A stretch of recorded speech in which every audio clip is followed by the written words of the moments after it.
All right, everybody, welcome to another edition of Culturetects. Angie Ange, I am here, and we have two special guests actually joining the podcast today. One is my co-host of the Angie Ange Morning Show on 93.9 WKYS here in D.C., and that is my man DJ Money. What's up? He's also a Black Bottle Boy. Of course. And when he told me about this guy right here in the middle, Brett Berish, I said, wow, let me bring him in here, because when it comes to the Black Bottle Boys, when it comes to Belaire, we've all seen it. We've seen it in the videos. We've seen Rick Ross talk about it. But did you know who's behind it? It's him. Brett, welcome to Culturetects. Thank you, Angie. I very much appreciate you having me and sitting down with Money as well, who's been a huge supporter, a huge fan, an organic relationship that started a number of years ago, and we love nothing more than giving back. So this is great. And we appreciate you for giving back to Culturetects with these awesome bottles, which we're going to talk about the product and your newest product, which is BUMBU, which I just had a taste of, and it is like absolutely incredible. So let's start the interview with cheers. Cheers. A cheers to us. A cheers to Culturetects and the knowledge that we're going to get from talking to Brett today, because you're actually the founder of Sovereign Brands. Correct. And so I want to talk, before we get into, again, these brands, because for our people, we see this and we consume it and we love it, and a lot of times we don't understand that you don't have to be the Rick Ross in front of the bottle. You don't have to be the one that promotes it all the time or endorses it. You could actually be like a Brett right here and be the one that's behind creating and building brands and connecting the brands. So it starts with Sovereign Brands, is that correct? Correct. And I think a few things. I think one is it starts with the product. That's most important. You can't slap a celebrity on a brand and it's going to sell. It's no different than music, which I'm a huge fan of. If the artist is the biggest artist in the world and the beat's not good and the lyrics aren't good, it's not gonna sell. Very true. And it starts with the brand itself. So what we're all about doing is creating brands in categories that we think we can make a better product. With Belaire, our goal was that we saw these big giant companies who control categories. If you take sparkling or champagne, there's some huge companies that control the industry, but there's ways and better product out there, and the key is to get people to become aware of that. So it starts with the brand itself. Yeah. And I think that's the critical component, is creating a quality brand. And what that means for me is it's the detail. It's there's pillars that I think are critical from a brand building perspective. One is clearly the product itself. Okay. If it doesn't taste good, they're never going to come back. You can have a beautiful package, but if they don't like it, they're never going to try it. But the reverse is true too. If they don't see it or recognize it, I don't have millions of dollars to spend on advertising. I'm not promoting this with billboards, and I'm not a giant corporation. I'm not Moet. So I need people to think, wow, that is pretty neat looking. Let me try that, or that's interesting. So you got to have both, and that's what I think our brands have. That's what I think our brands have. Yeah. Let's talk a little bit about your industry. The wine and spirits industry is roughly, what would you say is kind of like the type of money that is made when it comes to wine and spirits, like overall in the market? It's a pretty big billion-dollar business, right? It's a huge industry. Wine, and in many ways it's separate. People in the wine category are in the wine business. People in the spirit category are in the spirit business. We're a little bit unique because we're doing both. So, and again, it comes down to us wanting to make a better product. But it's a huge industry, and like most industries, it's concentrated amongst very big companies. Right. You know, there's probably, there's an 80-20 rule in every industry. 80% of the business is controlled, 80% of the business is controlled by 20% of the people out there. And that's what happens. And But it's a very big industry. There's no question. So, because a lot of people get discouraged off top, like you said, we see Moet, and you're thinking, man, I can't compete with that. Sure. Right. So how did you say, seeing that there's this 20%, but you see all the potential of it? Like, what made you say, man, we could take a small operation and compete and get in the game, when you have such big brands that kind of dominate? I think this was, for me, everyone has their own story. I think when it comes to my philosophy is based on my own learning. And I think for your listeners, for people watching, I think my success is, or the way I've come to build a brand today, is literally based on all the things I made a mistake on, or all the errors that I had. That's the biggest difference of me today versus me 20 years ago. I think like, for me, it was, I wanted that quick return in the beginning. Okay. I wanted it fast. I wanted it right away. I wanted to have a brand everywhere perspective. And it wasn't until kind of making lots of mistakes and basically, almost stopping, did I realize that's not the goal. I really do, and the people say this a lot, enjoy the process. It didn't hit me until the very end of not succeeding that, wow, I do like what I'm doing, and it's not about having it all. Right. It's about just being good at it to support myself, and then I can start building. And that's the big difference for me. So when we launch a brand today, it's no different than it was 10 years ago, or 5 years ago in launching Belaire. I'm slowly bringing it to market. I don't want a lot of business. I just want to go where the brand is working and build it slowly. Because I know I can get, a single can turn into a double, turn into a triple. I know I can round the bases, but I don't need to rush to get there. And that's the mistakes that I made in the early beginnings, just rushing to get to market. Does that make sense? Yeah, let's take it back to 99. No, 1999 is when you founded Sovereign Brands, correct? With your brother Brian. Correct. And your father had kind of been in the business via Jim Beam, correct? Right? So you kind of been around or in the industry essentially, or kind of familiar with it at first. Correct. And I think what the benefit, if you ask me in 1999, I'd tell you the same thing that I would say today is the beauty of what I think my brother and I have is a couple things. One is I think it's also good to work with somebody else because you have a support. You have somebody you can bounce ideas off. You have somebody that you need a cheerleader. I also think it's important, and my brother and I are like this, we're completely two different people with two different responsibilities. Right. And I think that's another thing people make a mistake on. If people are doing everything together, it doesn't work. And we speak to each other when we want to make sure, I want to bounce an idea, but we have different responsibilities. I think that's important. Okay. I think from my perspective and what we've been doing, the core of how we've looked at our businesses, I need to look at it as an outsider. If you're too close to, again, at my level, again, I'm not coming at this, I'm not a Diageo, I'm not Moet, I don't have millions of dollars to sink into anything. You're the little guy. Correct.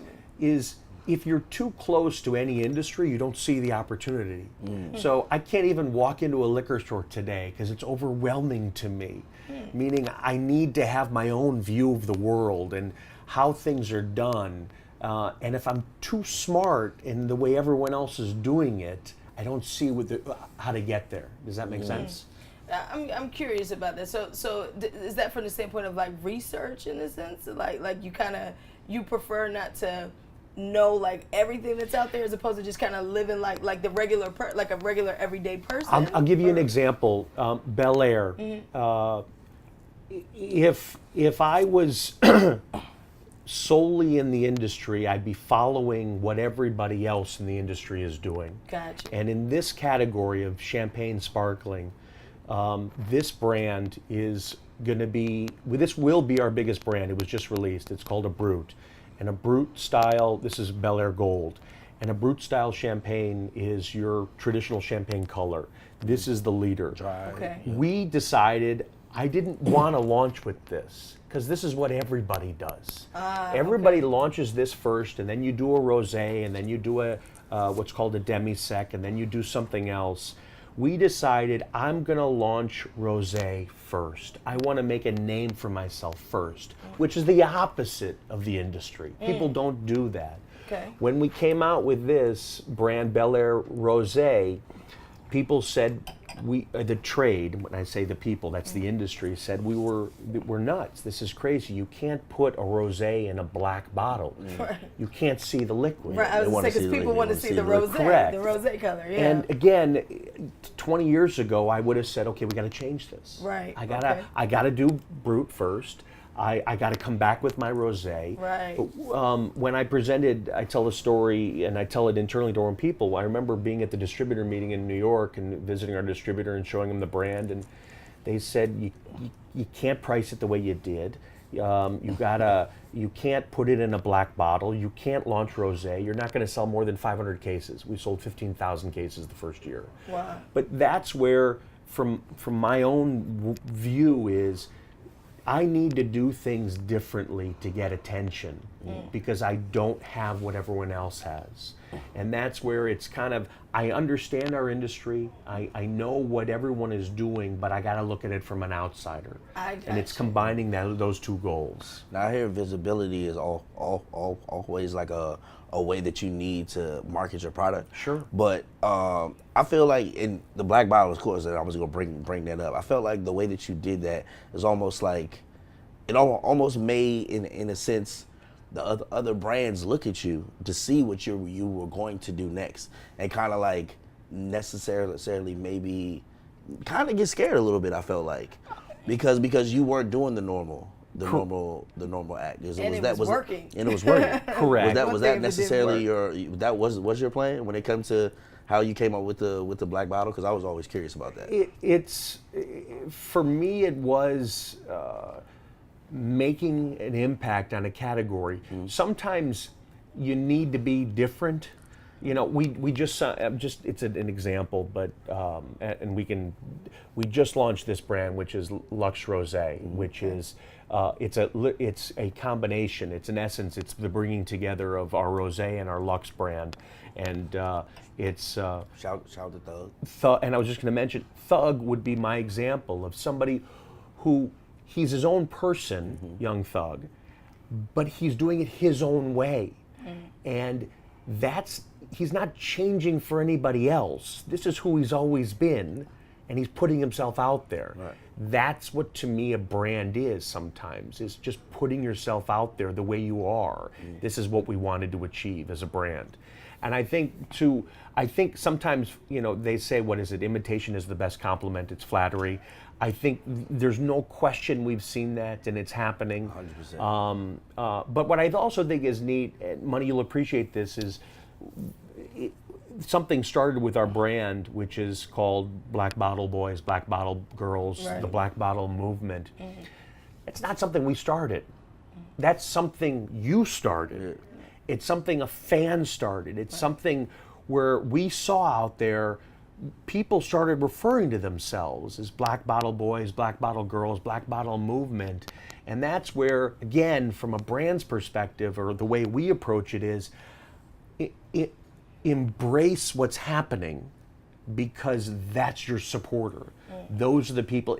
It's a slower way to do it. Again, we're not putting, we're not putting advertising out there saying who we are. I'm learning who we are by the consumers and the fans, and that's working for us. Now, to create something like this, I know you guys are called sovereign brands, but does that mean you took this brand that already existed and kind of took it over and did all the marketing behind it? Or did you yourself kind of, like, did you go to France, find the rosé, pick the bottle, build the name? How does that work? So everything we do is based on, let's think of it as the best of the best mentality. Okay. So none of these, whether it was Ace of Spades or DUSSE or Belaire or BUMBU, they didn't exist before. Okay. So if with Belaire as the example, this was us saying, I think there's an opportunity for us to make a better rosé. That was the goal. Okay. And then the second step is the best rosé in the world, for if you don't know and listeners don't know, comes from Provence, France, which is the French Riviera. It's Monaco. It's the Grand Prix. It's Provence. Yeah. That is the best place. Okay. And we wanted to make the best sparkling rosé in the world, and Okay. it should come from Provence. Right. And we met with different producers, and we ended up working with a wonderful family who's fifth and sixth generation father and son, Okay. who is now the single largest producer of Provence sparkling rosé, and it's Wow. because of Belaire. And then same thing with when we went into the Brut category or in Luxe, is because those are more traditional. Those grapes used in Brut are, for us, it's Chardonnay. Where's the best Chardonnay in the world? To Right. us, it comes from Burgundy, France. That's where we wanted to produce it. Then we set out the same example. Let's work with the best producer to come up with what we think is better than everybody else's. That became Gold. That became Belaire Luxe. Then we started working on the packaging and the design and the story behind the brand. Okay. But it's the details from any brand building exercise, whether you're an artist or someone like myself. It's all the little things. Like I remember talking to A Boogie with a Hoodie. Okay. And Boogie designed his own, which I thought was so cool. He designed on his last album the artwork on the cover. You know, it's that attention to detail, because you care so much. You want everything to be exactly perfect. So whether it's the label and the design, or the look of the bottle, or the feel of a product, you want it to all be perfect. Yeah. That's what's put into a good brand. That then I can have an honest conversation with you or Money and say, try this. Hear the story behind this, feel how special this brand is. This isn't a corporate America brand or corporate global brand saying, shoving it down your throat and saying, you know, here's our line extension. You know, that's not what this is about. Now, before we get into your relationships with the hip hop community, I want to talk about relationships because, Sure. you know, again, you were able to connect with families that produce this. You know, a lot of people don't realize the amount of work and effort that goes into partnerships and relationships. Sure. Can you speak to that as far as, like, you know, you kind of, it looks like you did the research and then you kind of went, you took the step and you said, hey, we're going to fly out to France and we're going to meet with families. What would you suggest to people about building relationships? How does that work? Do you say, okay, I want to find a distributor. Hi, distributor, I'm Sovereign Brands. Let me taste your stuff. Oh, I like this, I like that. Or how does that work as far as building the necessary relationships prior to us going into, like, you know, your relationships with the artists? I think it's a few things, and one is, first, it's trying somebody's product. Do you like it? Do you like the direction they're going with their own? Because again, it's partnership. That's the big word, and this is what we are. We're partners with everybody we work with. Right. And for us, it was, and for me, it's if I like their product, then it's, do I like the people behind it? Can I have a relationship with them? Okay. A lot of times, anybody in any industry has their blinders on. They're afraid to look outside the box. And the goal is to kind of open it up and let's have an honest conversation of, I want to make something better. Help me get there. I want to produce, you know, champagne sparkling wine from Provence that no one's done before. Are they open-minded to listen to me and my ideas? And how do we take my ideas and blend them with their beautiful wine and history of 100+ years of making wine and blend that together? That's where it starts, that type of relationship. And you begin to learn. You're gonna, again, the beauty is you're gonna make mistakes. Right. You're not going to do this exactly the way you thought, but it's being able to pivot and work with somebody else who, again, they recognize the same thing we are. We're with Belaire as an example. We're in 100 countries as a brand, which is amazing. Wow. It's the fastest growing premium sparkling in the world. Our producer can't keep up, but that's okay because they've been with us forever, for a long time. Right. We're happy with them. They're happy with us. I want to make sure they succeed. We're succeeding. They'll get there. Yeah. That's the type of to me, it's thoughtfulness that you need to have with a good brand. Got you. And how does one go about financing these types of ventures? Because that's another issue when we talk Culturetects. People want to start their businesses, right? They want to start a sovereign brands, for example. They want to start it, but they don't know how to get the capital necessary to do something like this. And that's just, and not just speaking from your particular industry, but in general. How did you go about assessing the capital as far as how much this is going to cost? How much did you have to put in? And like you said, you don't have the marketing budget of the bigger brands, so. And also, it takes time to Correct. come up with the bottles and all that. I think, do you do traditional banking or something like that, and then it just kind of grew? It's such a good question because I think it's also about what's relatable to me. So I can't speak of in the tech industry and industries in general, there's a huge amount of capital in the private equity world. People investing first round, second round, big fundraisers. Right. I can't speak to that. It's foreign to me, if that makes sense. Yeah. So, Us too. so to me, and this is why, again, it comes back to why I like music and why I like talking to artists is, to me, I'm more relatable to them where it's an individual who wants to do something and you got to start somewhere and just go and do it. For me, it was putting my own money in, and my father put money in, my brother put money in. And I almost want to talk about it from a mistake perspective. Okay. So we took the money we had, and we had a grand plan, and it was a big business plan of, this is how we're going to do it this year and next year, and it's a 3-year plan or 4-year plan. And it failed. And it failed because it's almost, to me, and again, I can only share my own experience. Absolutely. Sometimes it's okay to start small because then you're not taking all of the money that you have and putting it into a plan where tomorrow it may not work. Meaning you've spent a year or two out where it wasn't right to begin with. So if I use Belaire as an example, my brother and I, you originally asked me before we started today, where is it sold in, bars, restaurants. Yeah. We didn't know if this was going to be a retail brand, meaning sold at liquor stores, which in my industry is a great place to be in. Right. Or it was going to be sold in bars, restaurants, hotels, which is where that's traditional. So there's a saying, you sell it in bars, restaurants, hotels to get a name, and then it builds to the retail. That's how everyone does it. Okay. So if I would have done like everybody else and marketed to hotels and nightclubs and bars, this brand would fail because we kind of tested it first. We kind of let it go, let it breathe. And you know what happened? This brand is a huge retail brand. It's a great thing for a brand.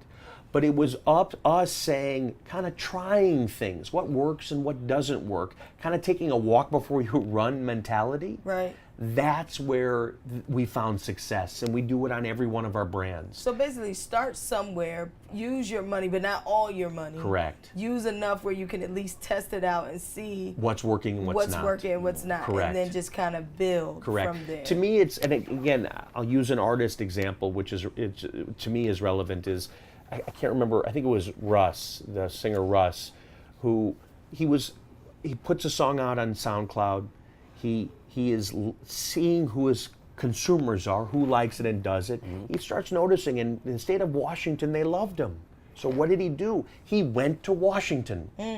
He showed love to his fan base and started building a base. He saw in Italy, he's got a fan base. In Dubai, he's got a fan base. He's going to where his fans are and building it. It's no different than what I'm doing. Gotcha. It's follow, where are you having success, and focusing on them and you're going to build from there. I love that. But I think the mistake, and I still get people come to me with investment ideas, or I want to do this brand, I want to do this, and they've got a presentation that says if I can get 2% of this industry, it's going to be X billion dollars. And I can't think like that. Yeah. I used to think like that. Okay. But it's all in the past. It's not the right way to build anything, because the goal is I want to make money, because the more money I make, I can put back in the brands and keep going. Yeah. And that's the goal. Speaking of which, you were able to, I was watching another interview you did where you basically said the deal that you made as far as JAYZ and DUSSE and Ace of Spades, because a lot of people don't know you're behind that, you know, but the deal that you were able to make kind of was able to provide the capital that you needed to kind of keep doing what you're doing. Is that correct? Correct. Okay. And I think a few things. One is, and again, for your listeners, don't think about the exit. And the exit is, I'm going to sell this company, I'm going to sell this brand. If you're thinking about that, you're doing a disservice to yourself and the brand. If it's a good brand, it's going to happen, but don't force it. You can't make that happen. So everything for me to date has been, people will come, and if they like it and it makes sense, consider it. But it wasn't a plan. It's not something we planned in place. But when the transaction happened with Jay, it made sense. This is a great opportunity for Jay to take a great brand and do something else with it. It was a great opportunity for me because now I have capital to do more of what I want to do. It was a great time because I had Belaire, which was doing fantastic, and I could put more resources behind it.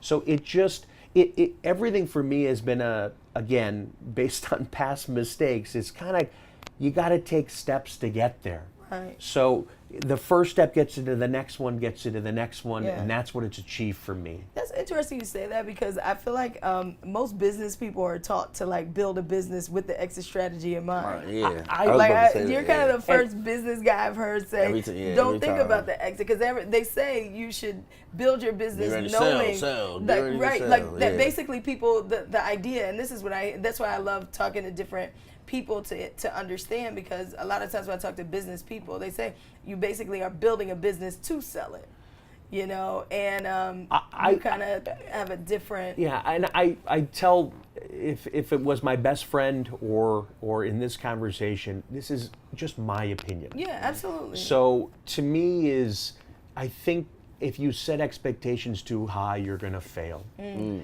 know, BUMBU, our rum, that we launched a year and a half ago, we have major chains who want the brand. I'm afraid to sell it to them because the chains are like Costco or okay, I was going to ask what's a chain. Like grocery stores or Publix or so they're already calling for correct, because we tried this and I would be calling for it too. But my example would be I want it to succeed, but if it doesn't work there, you're out. Meaning it's hit or miss because it's such a corporate-driven philosophy. Okay. So in many ways, it's about managing a brand, and you want to get them to succeed. I have now 5. I'm going to have my 5th kid, and I say this a lot with. Thank you. I say this a lot with comparing brands to kids. It's you got to learn what they like and what they don't like, when they're ready for something, when they're not. Right.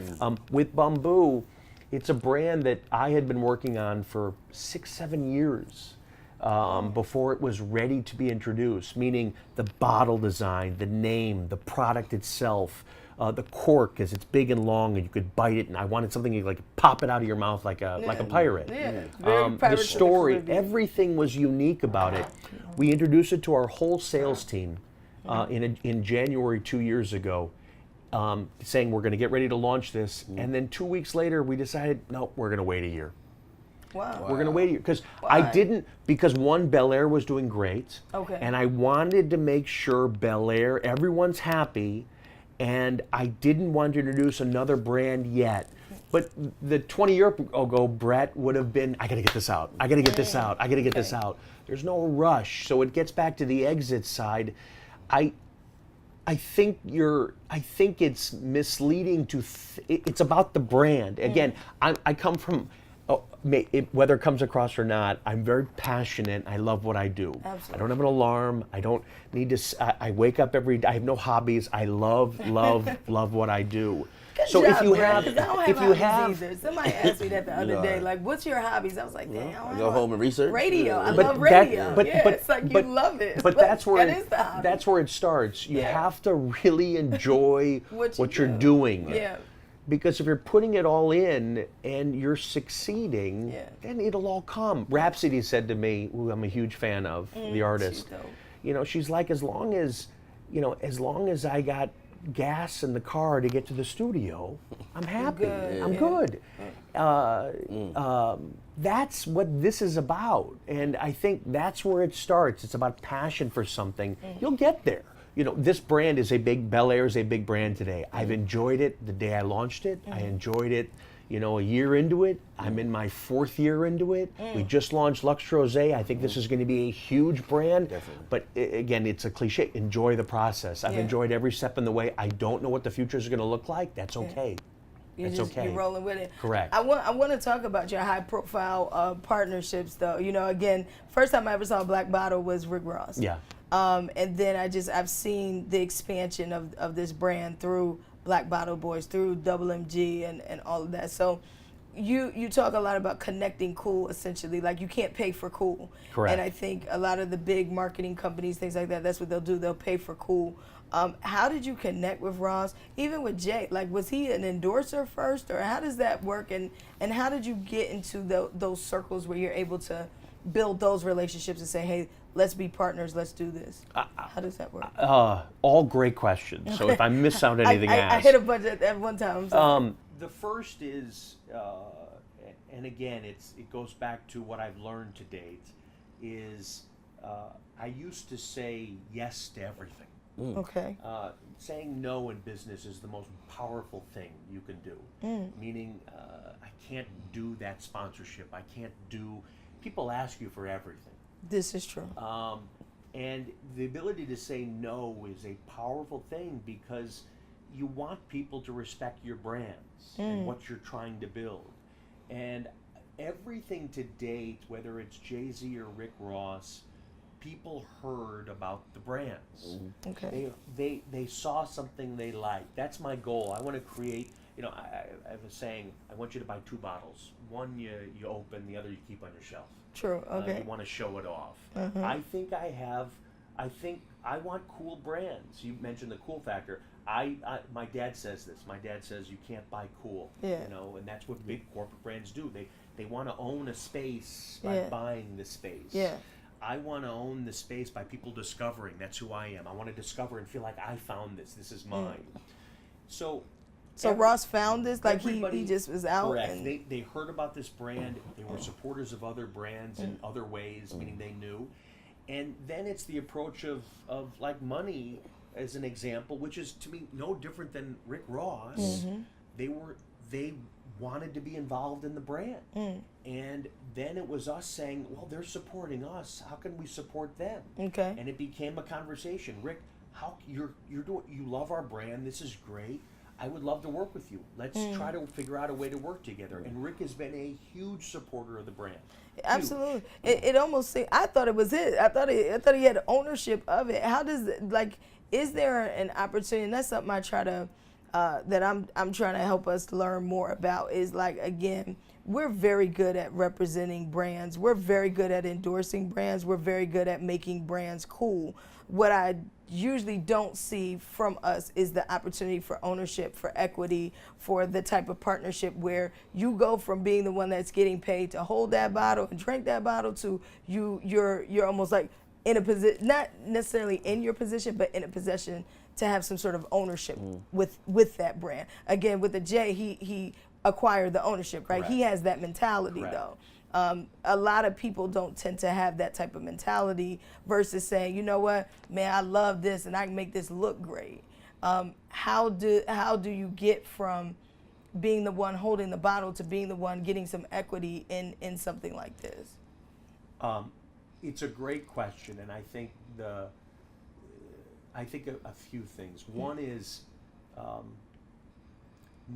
I hate to say it, but not everyone is going to do it. Right. Meaning, the corporate world isn't going to give that opportunity.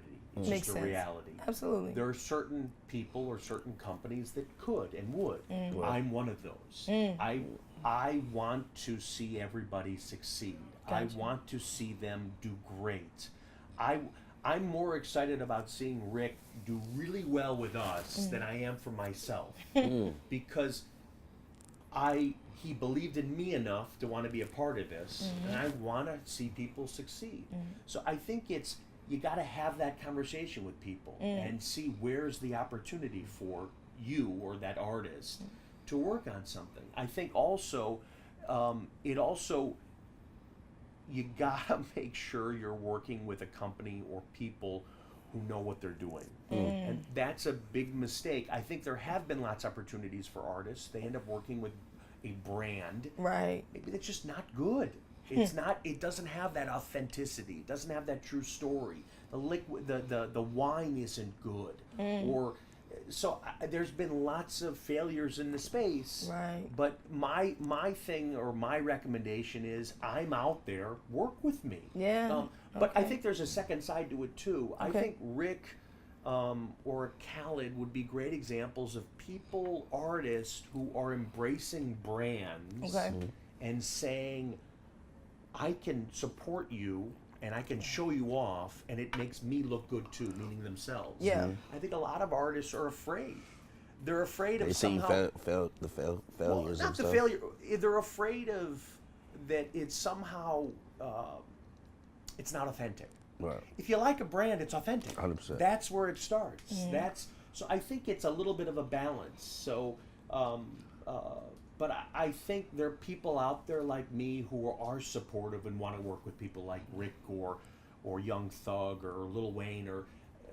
We're out there. It's just Right. you got to have that conversation. Gotta have the conversation. Now, real quick, I wanted to go back to retail real quick. Yep. I always felt like it was the price point that you picked was very interesting, because in this space is always a certain price point, and it almost felt like you were making sure that it was more accessible Yep. to others. What made you pick the price point that you picked? And for both brands, actually. And did you catch flack for that? Because I assume, like, other companies would have said, "Oh, you can't have a rosé at that price." Sure. Or things like I that. think my biggest mistake with these brands is they're not priced high enough. Really, Yeah. they should. But I wanted to give a price point that it's one premium. My brands are aspirational. Aspirational means I'm gonna hold. When I take a picture, I want to hold the bottle. Because to me, these brands are a sign of achievement. Yeah, I've done 100%. something wonderful has happened. Celebration. Correct. I feel you. It's a trophy. So, but I wanted also a brand that it can be achievable and reached for everybody. This is. Yes, I'd love to say they're the Ferrari, but it's the Porsche of a category. Right, gotcha. You can achieve it. You can get there. It's Yeah. possible. That's what these are. Right. So I've never in 5 years we haven't increased the price on Belaire. I know. That's why I said I thought it was interesting, because most brands, once they start to move, the price point Correct. rises. And we haven't done it because I want people to be able to buy it.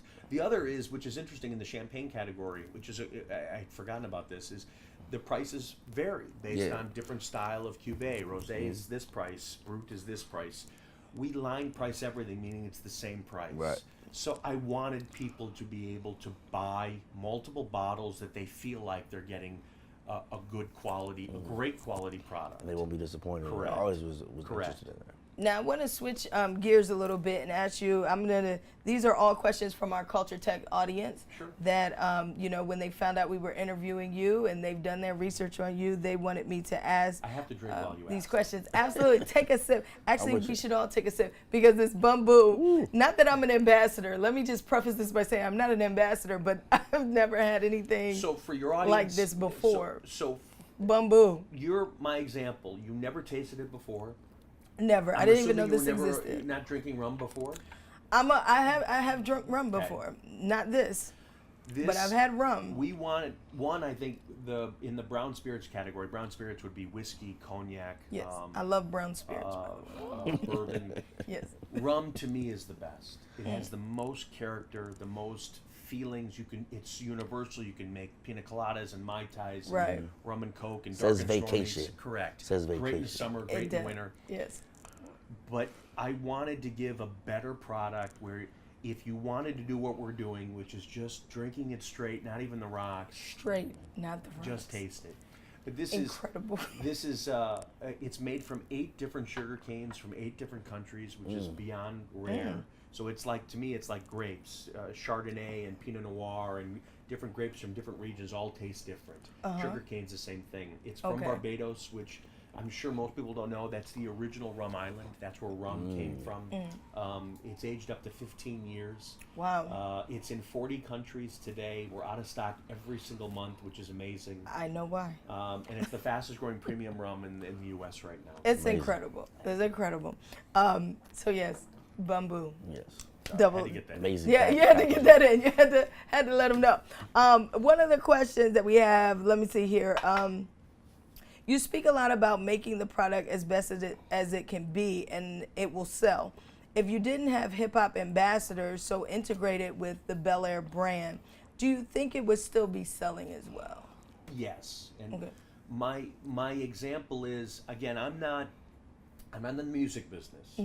I'm not in the sports business. I'm not in the entertainment business. I'm in the liquor business. I'm in the wine business. Okay. I didn't set out to create any of these brands for anybody except me. Meaning, if it didn't work, I'm going to drink it. But meaning, I'm the consumer. We don't have focus groups tasting stuff and trying things, and marketing groups. I think, if you were in my office and you came in, I'd taste you on the next brand. What do you think of this? My audience is people, just the normal people out there. Yeah. So when we launched, perfect example is BUMBU. BUMBU is in, I said 40 countries. It's happening on its own because of the quality of the product. We do unbelievably well in Canada. We do unbelievably well in France. We do unbelievable in the UK. It has nothing to do with the music world, but now, for example, Lil Wayne is supporting our brand, and we started supporting him.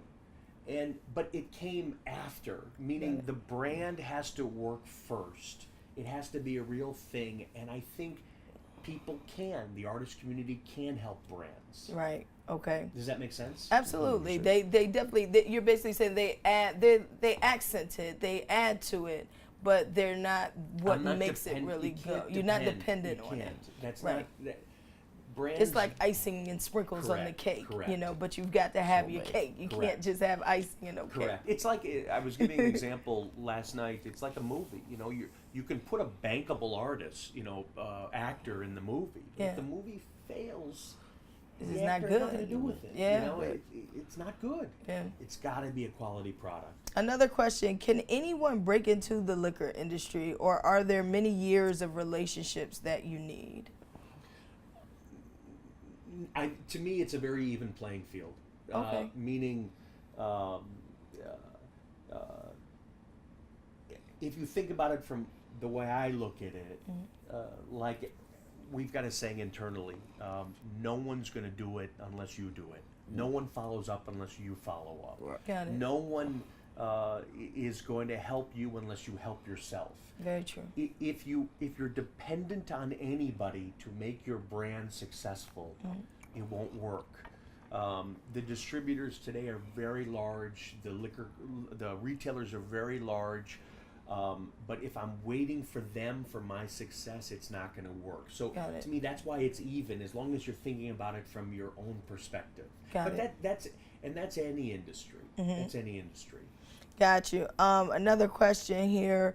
How much does it cost to manufacture a bottle of Belaire? How much are you selling them for, and how do you determine what you want your profit margin to be? So we know how much, we know the selling price is affordable, but I guess they're kind of trying to understand, like, because again, with Culturetects, it's all about like the actual business behind what we're doing, not just, the success of it, but people usually tend to want to get logistics of how how does it's it made work, and- as far as how you're able to be successful, because I know for a lot of people, yes, money shouldn't be the goal, but a lot of the thought is like, if I'm going to build something, I'm building something because I do want to get that Porsche, or I want to get that Ferrari, Sure. and I have a great idea in mind, and this is how I'm going to achieve my best life, or what I feel is my best life. So I think the best way to start is, who do you want to compete with? okay, Because then you're using a peg. It's saying, I want to compete with, the highest end rum. I want to compete with Moet or Vouv. okay, So the beauty of that is it's out there, meaning you have a point to work from. And do I want to come in at their price? Do I want to come below? Once you kind of set your parameter, then it's working backwards. okay, Meaning, well, I know it's this price. I know a distributor makes, or a retailer needs to make, and this is any industry, it needs to make, I'm using an example, 25%. I know a distributor needs to make 25%. So this is ultimately the price I can sell it for. Does that got make it. So sense? you kind of work in percentages, not necessarily like actual price point. Is that? Well, you start with a price point. Okay, You right. start with the price point and then work backwards. Okay. Then work backwards. And to me, what that does is it tells you, well, how much then do I have left over that I can spend on the brand? Right. And how much do I need to spend on to profit for myself? Does Got that make it. sense? Yes. We're doing a whiskey. We're going to be coming out of the whiskey, and it just happens. I'd love to be at $50 a bottle, Right. for example, but my whiskey is so expensive, I'm not going to get there. Meaning, I can have one of two choices. I can take less margin for myself, or go at a higher price. So you go for the higher price. In this case, I'm going to take less margin. Oh, I really? am, because Okay. I view it as, I don't want to go higher because I'm going to lose volume. Does Got that make it. sense? Okay. I'll lose volume. Got it. So sense. you've That makes got to sense. operate within price points that, again, what are you trying to achieve? With a brand like Ace of Spades at that price point, it's not going to sell a lot. Mm. You Right. can't. There's a universe out there. So your price point of where you want to, I tell people, what do you want to be when you grow up? No, really, what do you want to be? Because if you're gonna come out with a product that's $100 a bottle, there's a limited place for you. Right. So you don't expect that you're gonna get millions and millions of bottles. It doesn't exist. Right. So it's what do you want to be? Yeah. And you got to live with that. Yeah. If you're going to be 100, okay, well that market is X size then. Yeah. Right. Okay. Well, one more question, and then we're going to get ready to wrap up, which kind of goes to what you're saying. The Culturetects wanted to know how much, and I think we could talk from a percentage standpoint, do you allocate for your annual marketing budget? So, one of the things you spoke on is that you don't, even though you're in a competitive space, you don't have the same budget as the bigger brands. So what do you allocate percentage-wise to make sure that you're doing your marketing, or that you are, because you still have to market the product, so. Correct. We use very little money for marketing. Meaning we're not, marketing for us is getting behind people who are supporting the brand. Okay. Let me put it differently. Okay. Okay. If there was an event in DC that we should sponsor, my on BUMBU, my response is, we're not in enough places right now with BUMBU to market sponsor it. anything. Okay. So I almost rather position it as the mistakes people make. Is you gotta work within what's gonna move your brand. Meaning, I can't. Could I do a festival? Sure, I could. But who cares? No one's gonna care about the brand. No one's gonna see the brand. So to me, this is more about putting dollars behind things that actually move the brand, whether it's at retail and tasting people, whether it's if you're in a venue that's doing well, how can I do even better at that venue? Does that make sense? Absolutely. So we don't look at it as a percentage. And again, it gets back to what's going to move the needle. I want to make money, and I want everyone to do well with this. How do I get that retailer or that bar or that restaurant to sell a little bit more? It's putting money behind them who are going to sell a little bit more. Gotcha. Does that make sense? Absolutely. Absolutely. Money, did you have anything else? Okay. No, I'm just enjoying them. You just enjoying the BUMBU? Before we wrap up again, this has been so informative. Facts. Zepp, did you have anything? I know Zeppelin always has questions. Did you want to throw one in? Oh, books. Okay, so Zeppelin this is my producer, Zeppelin. Avid reader. He's a very big reader, and him and I, we have our own. It's like we're in a book club. It's just the two of us, but we're trying to expand. But anyway, we always share books that each other should read. You just ruined it for me. That's a lot. So yes, I complimented your name. But and I will say we interviewed the founder of a spot here that you need to go to if you haven't already, called And Pizza. Okay. And when we asked him about what are your 3 big books for inspiration and motivation, business or industry, he flipped it on us and said it's more about your relationships with people, so talking to people. But if you are an avid book reader, do you have anything in particular that you'd recommend? I wish there was, and I don't say have that. Have you written a book yet? No, I wish there was, but again, this has to do with the individual. Right? Okay. The area that I learned most, I wish, in school, for example, what I learned in school would have helped me. And in reality, it didn't. The only time I really learned was when I was working. When I was in the thick of things, doing things, since it's a reality, of you asked about margins. Reading a book, for me, reading a book on margins is very difficult. But being in a reality of in a job where I'm working in some capacity is helpful to me. Where you see it and stuff like that. Where it's just you're immersed in it. Yeah. It's the pizza place, working there. That's where you get a knowledge base. Got it. And I think it's having, I think talking to people again. I always say internally, follow your gut. It's not to the extreme of don't listen to anybody else. Just take in what everyone else is saying and see how you feel about it. Yeah. What works for you, what doesn't. I think combining those two things are where I learn every day, every single day I learn. And I think it's my ability, and again, it comes from making mistakes, to ask myself constantly, well, how can I do this better? Yeah. What happened in this interview that I can now learn from and do a little bit better the next one? Does that make sense? Yeah, absolutely. But I get ideas. This is where I get my ideas. This is where I get my excitement. I'm going to plug this because I think this is part of it too. We do this series called Self-Made.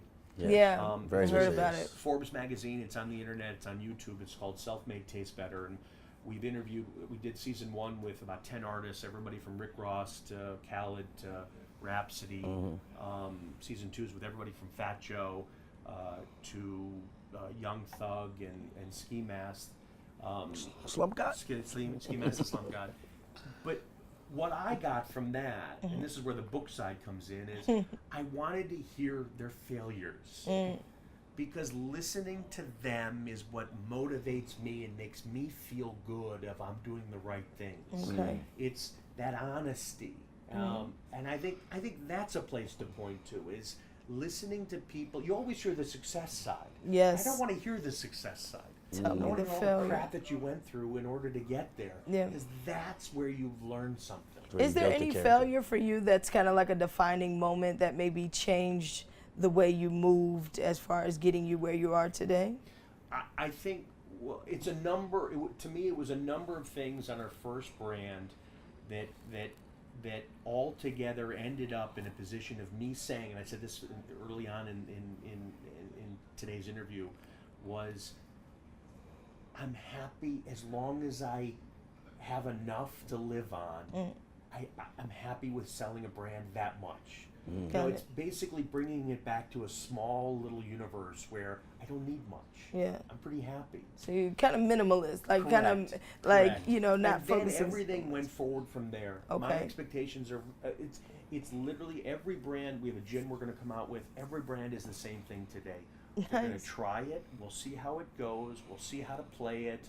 But nothing's changed. Right. It's from that point of, I wanted too much early on. I wanted it all. I wanted it overnight. Yeah. If it happens, God bless. We're all the luckiest people in the world. Right. That's not reality. It's not. That's a fact. I haven't been that fortunate. Yeah. But if I enjoy what's happened, Yeah. I'll get there. Yeah, because I mean, but the reality is, failure hurts, you know. So a lot of people have a hard time bouncing back from failures. Where you kind of you seem to embrace it as a sense of like, okay, I've learned something, and I'm gonna do better the next time. Is that kind of for people who may be trying their concept out and it's just not working? They're trying that food truck, it's not working. They're trying their new product, it's not selling. You know, how do you rebound from failure? Stay motivated. Yeah, as well. because it's hard. Like everybody doesn't look at failure and say, you know, this is great. This is like a learning lesson. I can learn. Yeah, I can Sometimes learn they from look this. at it like, oh, I can never This is it. try again or Yeah. reset. And here you are with this huge brand. You're talking about whiskeys and gin, like but you've had those failures, you know, Correct. and you kept going. You persevered. I think. How do we do that? How do we stay on course? When you put that vodka out, like for instance, you put the I think it was the vegan. It was vegan, distilled vegan from vodka. soy. Right, Distilled from soy. distilled from soy, which is clearly it was ahead of its time, right? Correct. Because I think you did that. When was that? That was 99. 99, right? Correct. Right. That was the beginning, right? So I'm sure you probably had put a lot of passion, effort, time, money into it, and believed in it. Correct. And then it didn't go like it should have gone. At that moment, what did you feel, and how did you say, okay, I'm gonna rebound and get back in the game? Or did you just never feel like it was? I didn't want to work give out? up. Okay. I remember you know, my mother, talking to my mother on the phone, and we were going to wind up the company, and she says, you know, Brett, I'll sell my rings, I'll put it all in. I Wow. remember, you know, moving the company from an office to my apartment in New York and pretending it was an office, and having people, you know, I had one and then two people working out of my house. I remember, you know, buying an air conditioner for the first time because it was so hot, and I finally thought I have some money. I remember, you know, depositing the first check, you know, in the bank and hoping the teller would look at me because it looked like a lot, you know. But I was taking those little things and saying, okay, I can do better and I can do more. I think if you embrace, again, my failures were all the things I'm now saying I'm doing. So what didn't I do? What did I do that I wanted everything right away? I wanted the exit right away. Gotcha. I listened to everybody telling me how to do it versus my own gut saying I need to do it this way. I can, you know, and I can take bits and pieces of what they say. But I think that's where, for me, that's how it's worked. Is it's persevering and getting there. Gotcha. I think just realizing that you're gonna make mistakes, and how do you pivot? Quickly pivot. Quickly pivot. Yeah, okay. and especially today, you know, when we did ACE, we didn't have social media. Think about Ooh, that. that's a good point. You know, didn't have so social now all of a media. sudden there's a whole new opportunity. You got to be able to pivot this and move in a different direction if that's what's going to move your brand. Yeah. That to me is what's working. So again, I don't come at this, and maybe it's a very simple philosophy. I'm going to be wrong, and I still say it. I'm going to be wrong. So how do I fix this? Yeah. How do I change this? Every day is me asking that question. Yeah, no, absolutely. Brett, thank you so much for the time. Thank you Brett, both. you're a beautiful spirit. Oh, FYI. I don't know 100%. if anybody told you that, but you're a very beautiful I think it's because they say I spirit. look like a yogi. I mean, that's part of it. There's a look, but there's also the vibe. I get a good vibe No, from thank you. you, thank you. But before I let you go, is there any artist that you've yet to work with that you're really looking forward to working with? Do you have like your eyes set on anybody in particular that you would want to add to your list of brand ambassadors? Because I mean, you have a nice list. Yeah, Is there anybody else? I guess there's you're looking at? two ways to look at it. I think from the established, you know, I think what Cardi B is doing is fantastic. Another Nice. person who's just on her own. Yeah. I'd still Drake, who I love, who I think is fantastic. Travis Scott, another one who's just Oh, he's dope. he's turning iconic. I could see him like shaking his bottle and pouring it on his whole ASAP, audience. ASAP Rocky, I think is great. I'm a big fan right now of younger up and coming artists. Okay. Because I think I can help. meaning I can give them a stamp of endorsement, or I can help give direction. Through the brands. Through the brand. Through the brands. I think this is why we like, I love meeting people like Dave East and Gierbo and a Ski Mask. But how do you stamp? Like, how does that make it a stamp? Is it through, like, because they're able to get an endorsement type of thing? Or is it like if they're associated with that brand, it helps their brand? Or I think both. I think, when a brand works with an artist, they're both brands. So it doesn't start when we start working together. It starts, what do you do with the fact that we're already working together? Gotcha. So I think that helps them. And I think, we've been pretty good at helping, at fostering a family, whether it's working with Dave East. Now he did a song with Rick Ross, or working with Diamond Platnumz, who's the biggest artist in East Africa. Nice. He's going to be working with another big artist here in the U.S., whether it's Russ doing a song with Rick and Snoop. Those are introductions. We don't get anything out of it, but we're helping the artists. We're helping introductions. Yeah. So those are, again, it feels right. Right. It feels right. I love that, and I love the idea of just taking time. I think we all feel like, and I'm speaking to that even with us in this morning show, right? Like, we're in a new capacity, but it's going to take time to build the brand. Even with me having the brand that I have in DC for the last 11 years, working in this capacity is going to take time. And it's like, I think when you're in a corporate setting, there's like that push, like time is of the essence. It has to work right now. The ratings have to be great right now. If the ratings aren't great, then oh no, it's not working. And it's like, to sit with you and talk to you, someone who's built something like this, and you're still continuously building, but even with the next thing, you're not putting time on it. You're saying it's going to work. Correct. It's going to be organic, and if something doesn't work, I'm going to pivot. I had the biggest liquor. Awesome. I had one of the chairman of the biggest liquor company in the world asked me maybe 3-4 years ago about Belaire when we were introducing it. What's the 3 to 5 year plan? And I said, I have no freaking idea. I love that. I love it. But I have ideas. Yeah. But I have no idea. Yeah. Because I need to learn about my brand. Right. Yes. I need to learn what works. Again, it goes back to an artist. It's like you need to. Who likes me? Who doesn't? Yes. Who is embracing me, and go after those guys. Yep. I tell artists all the time in Africa. I tell artists in the U.S. all the time, go overseas, go to Africa, go to Asia, go to Europe, because if you show a little bit of love, they'll love you forever. Right. It never goes away. It's like you give a little bit back to everybody, and it's a two-way street. It works well for everybody. Yeah. Brett Berish, thank you so much for the time. Congratulations to you as well. Thank you. Thank you for being a part of Culturetects. Any last things you want to say? Can we connect with you, follow your movement, follow what you're doing? How do we do that? This Belaire's Instagram, which is our main vehicle for communication. Hit us, DM us directly, which is official Belaire. BUMBU is original BUMBU. Wonderful brands. Amazing.